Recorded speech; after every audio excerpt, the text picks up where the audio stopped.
Assalamualaikum warahmatullahi wabarakatuh. Halo semua sahabat Sambi, ketemu lagi di catatan Sambi Farm. Ya, catatan Sambi Farm adalah kumpulan materi yang sengaja saya rangkum sendiri dari pengalaman pribadi dan juga dari berbagai sumber dengan harapan catatan ini bisa bermanfaat buat semua sahabat Sambi. Jadi, mari kita mulai bahas catatannya. Ya, di catatan Sambi Farm kali ini kita masih membahas mengenai materi dasar budidaya tanaman anggur, di mana tepatnya kita masih membahas beberapa istilah yang biasa dipakai atau kita dengar di budidaya tanaman anggur. Nah, ini adalah video bagian kedua. Buat sahabat Sambi yang belum lihat video bagian pertama, silakan nanti mampir di playlist yang sudah disiapkan. Oke, kita bahas catatan kita yang pertama. Catatan kita yang pertama adalah node atau ruas.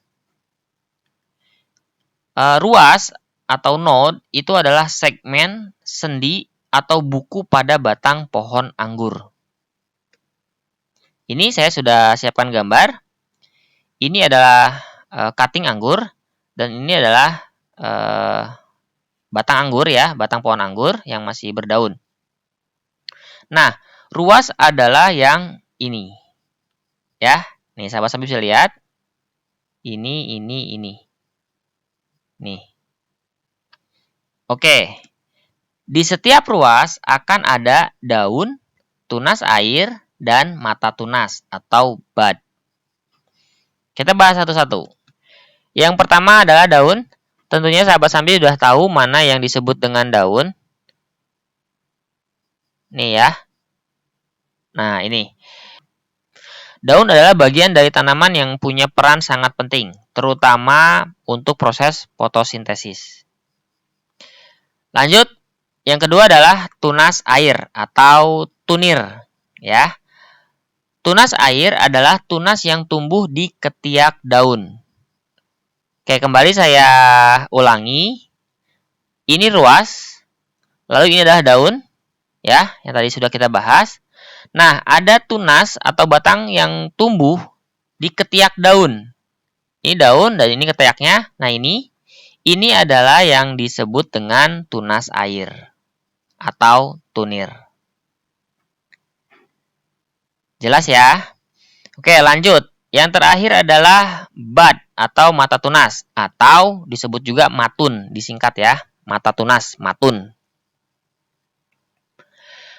Mata tunas adalah tunas calon batang baru dan juga adalah pembawa bunga calon buah nantinya. Dan yang disebut dengan mata tunas adalah yang ini. Ya, saya ulangi. Ini daun, ini tunas air, dan ini adalah mata tunas atau bud atau matun. Jadi bisa dibilang kalau saya perhatikan ya, saya juga baru ngeh, bud atau mata tunas adalah tunas yang ada di ketiak tunas air. Tuh ya. Ini daun, di ketiaknya ada tunas air, dan di ketiaknya tunas air ada bud atau ada mata tunas. Cukup jelas ya? Ya, kenapa sih saya sampai membahas sedetail itu? Menjelaskan bahwa di batang anggur ada ruas, dan di setiap ruas ada daun, ada tunas air, dan ada mata tunas. Tentunya sahabat Sambi masih ingat ya, nih ketika kita punya bibit anggur, ya hasil grafting misalnya, lalu kita tumbuhkan sampai besar gini. Nah, seiring bertambah besarnya bibit kita menjadi pohon yang lebih besar, itu akan ada, nih ya, ini pohon kan, bibit ya, lalu di batangnya akan ada ruas-ruas, ya. Ini dan ini nih, ya. Nah, di setiap ruas itu kan ada daun, ada tunas air, dan ada mata tunas. Nah, seiring bertumbuhnya, seiring makin besarnya pohon ini, itu akan tumbuh batang baru di ruasnya. Bisa merupakan tunas air, bisa juga batang yang tumbuh dari mata tunas. Begitu. Dan ini akan berlanjut terus-menerus.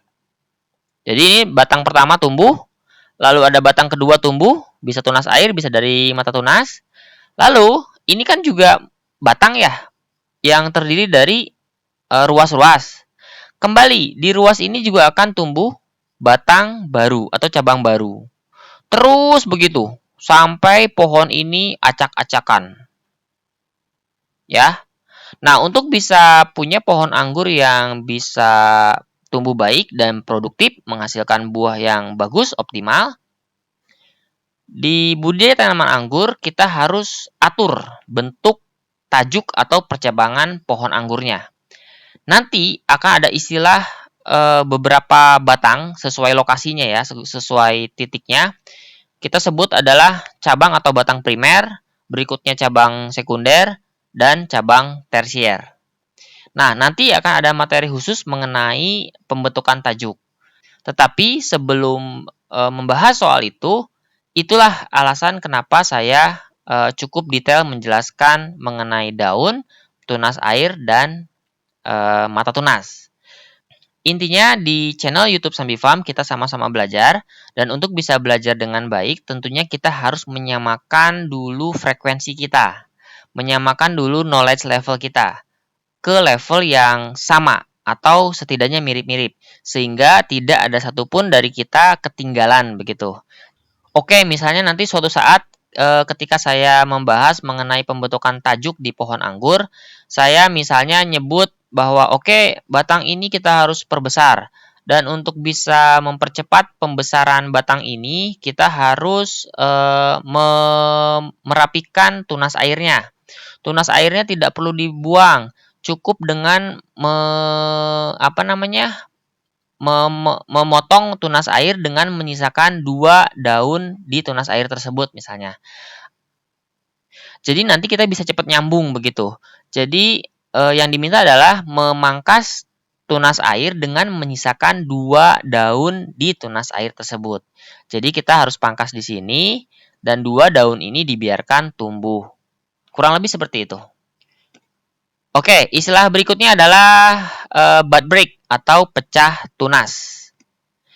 Ini adalah istilah yang biasa dipakai ketika fase sebuah mata tunas itu mulai tumbuh menjadi daun yang merupakan calon batang baru tentunya. Ini saya kasih gambar. Ini batang anggur ya, ruasnya. Lalu ketika mata tunas di sini itu membentuk calon atau daun muda nih, itu biasa kita sebut fase ini adalah bud break atau pecah tunas.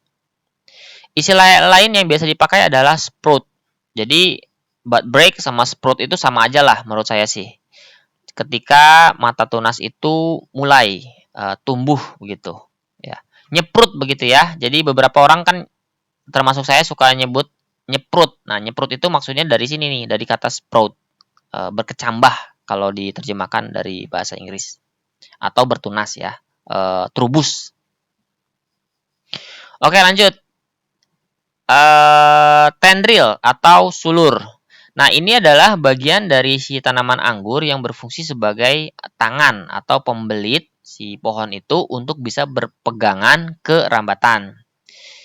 Ya, tentunya si pohon anggur ini kan harus tumbuh mengejar sinar matahari.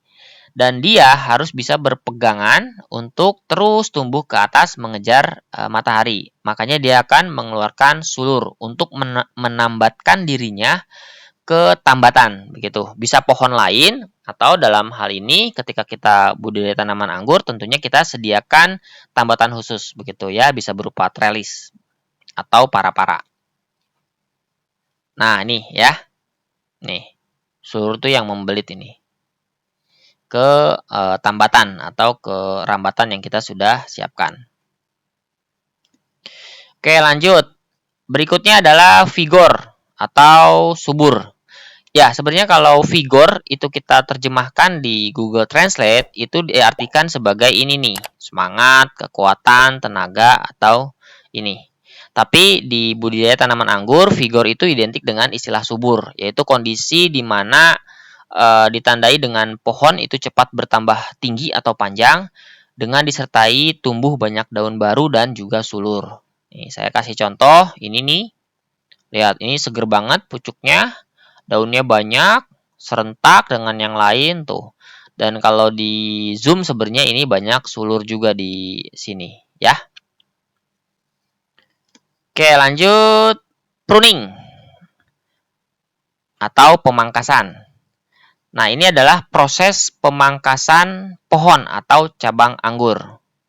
Dan ini bisa bertujuan pertama adalah untuk pembentukan atau perapian tajuk begitu ya. Jadi ada beberapa tajuk yang harus kita pangkas untuk bisa menjadikan bentuk tajuk si pohon kita itu sesuai dengan apa yang kita rencanakan.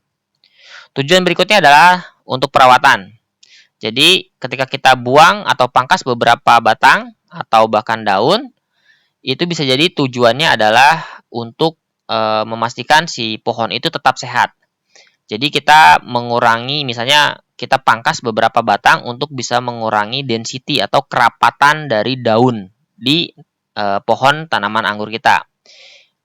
Yang umumnya dilakukan untuk menghindari serangan jamur. Oke, tujuan yang ketiga tentunya adalah pruning pembuahan.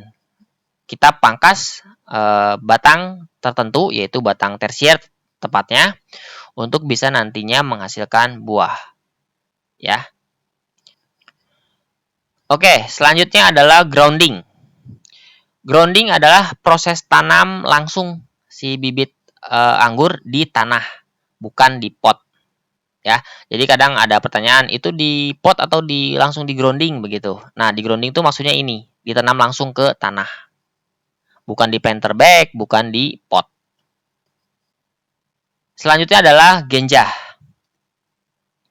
Genjah diartikan lekas berbuah atau berbuah lebih cepat atau lebih awal ya.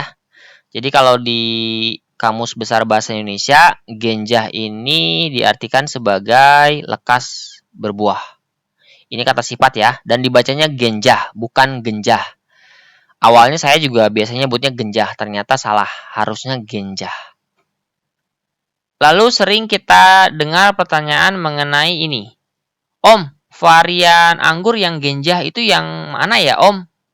Nah, untuk ini sebenarnya saya sendiri tidak mengklasifikasikan satu varian itu genjah, sedangkan varian yang lain gitu itu tidak genjah. Itu saya tidak begitu. Saya sih punya prinsip bahwa selama syarat tumbuhnya terpenuhi, lalu pohon itu dirawat baik dan benar, insya Allah apapun variannya itu bisa cepat berbuah.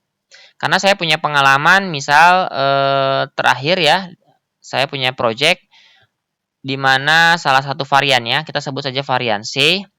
Varian C yang saya tanam itu dari bibit hasil grafting. Dan enteresnya itu dari pohon yang umurnya sudah lama, 2-3 tahun. Jadi kita ambil enteresnya, kita grafting, lalu kita tanam. Si induknya sudah 3 tahun itu belum pernah berbuah. Tetapi bibit yang hasil grafting dari si induk itu dalam waktu 5 bulan itu bisa berbuah. Selama syarat tumbuhnya terpenuhi, pohon itu dirawat dengan baik dan benar, insya Allah apapun variannya bisa cepat berbuah. Karena saya baca-baca juga di komunitas di Facebook bahwa anggur itu tidak lihat dari umurnya, tapi dari seberapa siap pohon itu bisa dibuahkan. Seberapa besar batang tersiernya sehingga bisa kita buahkan. Karena bisa jadi gini, saya contohkan. Misal kita beli varian anggur yang sama. Ya, dari induk yang sama, A dan B. Yang satu itu kita siapkan media tanam yang baik, ya. Lalu kita kasih pupuk, kita siram, lalu kita bentuk tajuknya begitu. Sedangkan yang satu lagi itu kita asal tanam. Gitu ya. Dengan umur yang sama tentunya akan berbeda antara pohon yang dirawat baik dengan yang hanya dibiarkan. Dan saya yakin betul untuk pohon yang dirawat dengan baik dan benar itu pasti akan cepat besar dan bisa dibuahkan. Berbeda dengan bibit yang kita tanam dengan asal-asalan. Nah, mengenai syarat tumbuh dan perawatan yang baik dan benar itu bisa meliputi media tanam yang ideal, titik atau lokasi tanaman yang ideal, penyiraman, pemupukan, pembentukan tajuk, pengendalian hama, penyakit, pruning, dan lain-lain. Nah, untuk materi ini kita akan bahas di catatan Sambi Farm berikutnya. Sekian dulu catatan Sambi Farm kali ini. Buat sahabat Sambi yang merasa catatan ini cukup menarik, silakan kasih like dan share ke sahabat yang lain. Mohon maaf jika ada kekurangan dan kesalahan dari catatan yang dibuat. Yang benar datangnya dari Allah, Sang Pencipta alam semesta, dan yang salah datangnya dari saya, manusia yang lemah. Terima kasih, semoga bermanfaat dan menginspirasi. Assalamualaikum warahmatullahi wabarakatuh. Bye.